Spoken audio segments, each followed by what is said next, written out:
Sir अभी हाल ही में गुजरात में एक चांदीपुरम नाम का एक वायरस जो बड़ी तेज़ी से फैल रहा है, ये चांदीपुरा वायरस क्या है और ये कैसे फैलता है? गुड इवनिंग अकबर भाई। देखो, ये चांदीपुरा वायरस तो ये इसकी हिस्ट्री जाती है 2004-2003 से, जब आंध्र प्रदेश में पहले केस आना चालू हुए थे। 230 जितने केस चांदीपुरा वायरस के सबसे पहले आंध्र प्रदेश में नोंधाए थे, उसमें से 190 केस की डेथ हो गई थी। उसके बाद 2009-2011 महाराष्ट्र आंध्र प्रदेश में फैलता गया। अभी इस बार गुजरात में ज़्यादा इसका जोर है।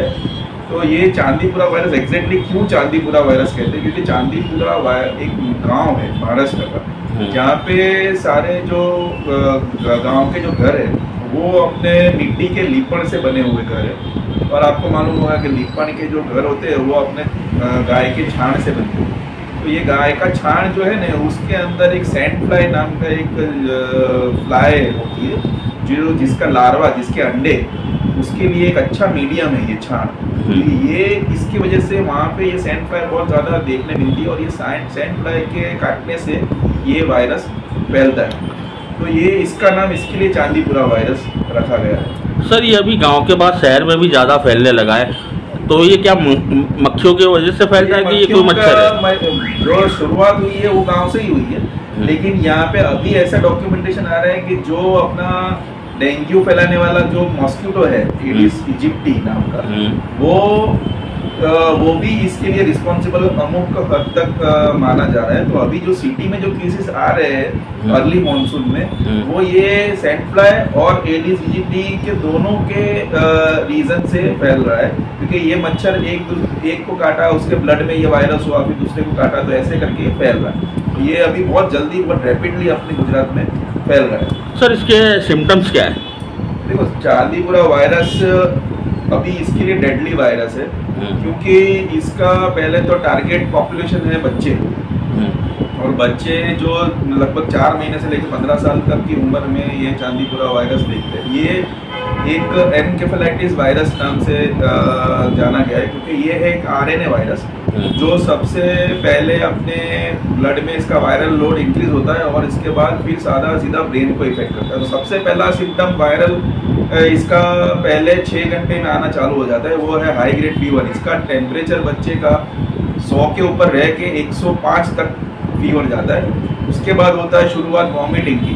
वॉमिटिंग बहुत ज़्यादा होने के बाद, पेट में दुखना, डायरिया होने के बाद, अगर वो सिम्टम्स भी अपने ट्रीट नहीं करते तो फिर सीधा आ जाता है मगज तक। तो मगज पे वायरस का अपने एनकेफेलाइटिस जैसे सिम्टम्स आना चालू होते हैं, क्योंकि मेनिंजियल कवरिंग है अपना ब्रेन का, उसमें ये वायरस लगता है। और बच्चा या तो पेशेंट क्या है, ऑल्टर्ड सेंसोरियम यानी कि अजीब बिहेवियर है, उसको बेहोश हो जाना है, कन्वर्जन, खींच, मिर्गी की तकलीफ, ये सब चीज़ें ये वायरस से होनी चालू हो जाती है। और अल्टीमेटली अगर ये टाइम पे भी अपने ट्रीटमेंट नहीं लेते हैं तो बच्चा या पेशेंट कोमा में चला जाता है, और पेशेंट को फिर वेंटिलेटरी सपोर्ट की ज़रूरत पड़ती है। सर बच्चे को ये वायरस से बचाने के लिए माता पिता को क्या ख्याल रखना है? देखो, इसमें अभी तक तो बेसिकली इतना अनफॉर्चुनेट है कि अभी तक इसका कोई एंटीवायरल ट्रीटमेंट अभी तक आई नहीं है। प्लस इसका वैक्सीनेशन के ट्रायल्स चल रहे हैं, लेकिन अभी तक सक्सेसफुल वैक्सीनेशन भी आया है। तो सबसे पहला अपना जो स्टेप है वो इसका प्रिवेंशन।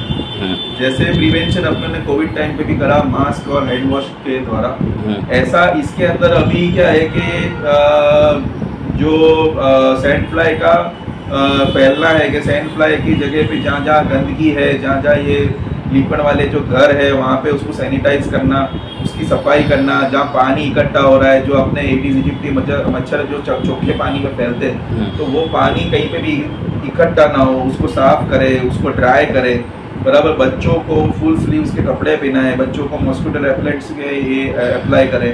ये सारी चीज़ें प्रिवेंशन है। तो इसका अपने ध्यान रखेंगे तो फिर क्या है कि धीरे धीरे ये केसेस कम होना चालू होंगे।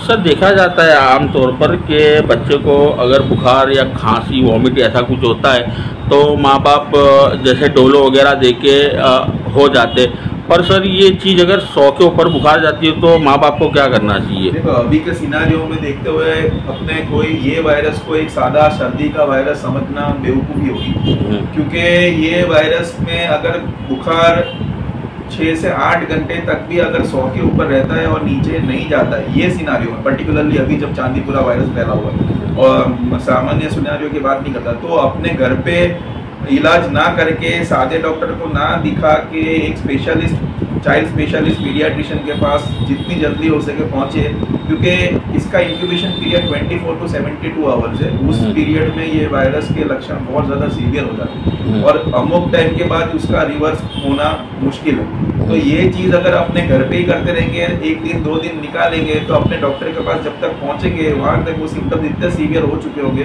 कि फिर डॉक्टर के हाथ में भी अपने इसको ट्रीट करना थोड़ा मुश्किल हो जाएगा। सर ये क्या डराने वाला वायरस है? नहीं, बिल्कुल नहीं, डराने वाला वायरस नहीं है। ये एक वायरस है जिससे अपने जितना ज़्यादा डिसिप्लिन और जितना ज़्यादा अपने प्रिवेंशन यानी प्रिकॉशन ले, तो कोविड जैसी महामारी में से भी अपने निकल के आए हैं।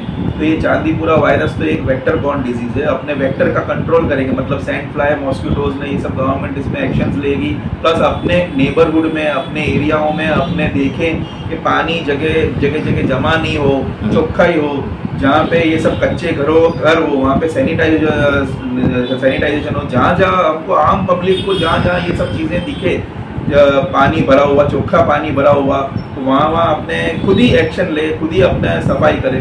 तो ये चीज़ को अपने प्रिवेंट कर सकते हैं। ये कोई डेंजरस वायरस नहीं है, इससे भी डेंजर वायरस आए हैं गए हैं।